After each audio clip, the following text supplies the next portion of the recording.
لا إله إلا الله لا إله إلا الله لا إله إلا الله. بسم الله الرحمن الرحيم.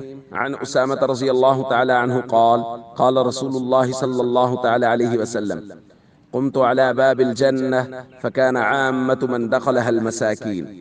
رواہ البخاری۔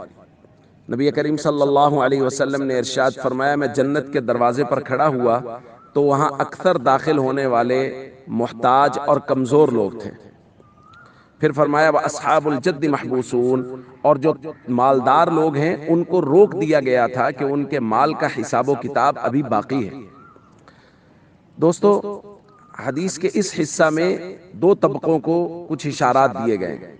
ایک ہے مساکین کا طبقہ اور ایک ہے مالدار لوگوں کا طبقہ۔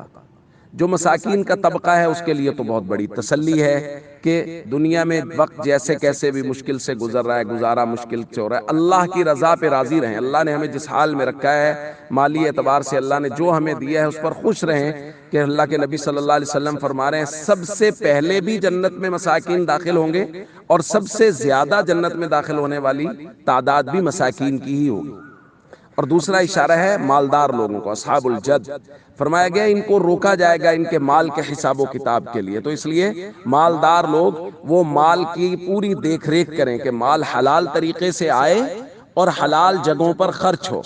اس لیے مال کو دین کے راستوں پر خرچ کریں، نیکی کے راستوں پر، یتامہ، مساکین، مساجد، مدارس پر خرچ کریں، تاکہ قیامت والے دن مال کا حساب ہو تو ہمارا مال دین کے راستوں پر خرچ ہوا ہو۔